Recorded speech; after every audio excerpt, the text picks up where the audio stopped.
মাশাল্লাহ, আজকে আমাদের পুকুরে অনেকগুলা বক পড়েছে। দেখেন কি সুন্দর বকগুলা উঠতেছে। এই যে উড়ে উড়ে মাছ খাইতেছে পুকুরের মধ্যে। খুব সুন্দর লাগতেছে। আজকে অনেক দিন পরে বক পড়েছে এই যে পুকুরে, দেখছেন? অনেকগুলো ওই বাঁশ গাছের উপরে উঠে বসে আছে। এই যে বাঁশ গাছের উপরে ওই যে অনেকগুলা, এই যে এখানে বাঁশ গাছের মধ্যে বসে আছে। এই যে এই যে উঠতেছে, গাছের পাতার জন্য দেখা যাইতেছে না, খুব সুন্দর লাগতেছে। এই যে এগুলো এখন যদি মানুষ দেখতো তাহলে সবগুলো উপরের দিকে উঠে উড়াল দিত।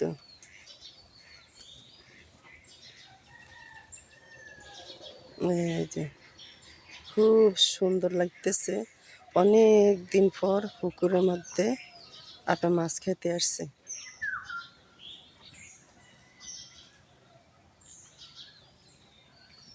দেখছেন? এই যে আরেকটা যাইতেছে। এই যে সবগুলারে আমি ঠিক মতো দেখাইতে পারতেছি না, একসাথে উড়াল দিলে দেখাইতে পারতাম। এগুলা কিছু উড়ে উড়ে মাছ খাচ্ছে, আর কিছু উড়ে উড়ে গাছে উঠে যাচ্ছে, বাঁশ গাছের উপর উড়ে উড়ে বসতেছে। এই যে একসাথে দেখাইতে পারতেছি না। খুব সুন্দর জিনিস, এইগুলা মানুষ খাইতে পারে। এইগুলা খাইলে পেটে যদি কোনো বিষাক্ত জাতীয় কাটা, মানে আতের মধ্যে কাটা থাকে বা কোনো সাইডে কাটা থাকে, এগুলা সব এই মাংসগুলা নষ্ট করে দেয়। খুব ভালো হয়, মানুষের উপকার হয়, মানুষ সুস্থ থাকতে পারে। এমন এক জিনিস, এগুলো সহজে ধরা যায় না। এটা আমাদের বাড়ির পাশে পুকুর। এইখানে পুকুরে আজকে সাত সকালে বকগুলো আসছে মাছ খাইতে, আর সবগুলো উড়ে উড়ে মাছ খাচ্ছে। এই যে উড়ে উড়ে মাছ খাচ্ছে। এই যে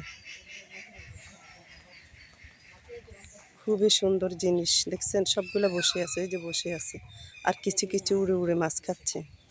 আমি ঘুরে ঘুরে দেখাইতেছি শুধু পুকুরে। এই যে কত বড় একটা মাছ ধরেছে, এই যে পায়ের মধ্যে, এই যে পায়ের মধ্যে।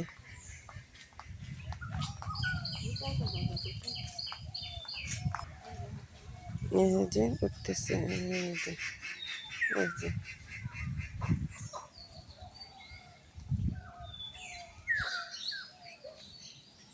যাক, যদি আপনাদের কাছে ভালো লাগে আমার এই ভিডিওটা, অবশ্যই একটা লাইক কমেন্ট শেয়ার করে দিবেন। আর ফুল ভিডিওটা দেখবেন, ধাক্কা না দিয়ে ফুল ভিডিওটা দেখবেন। ধন্যবাদ, সবাই ভালো থাকবেন।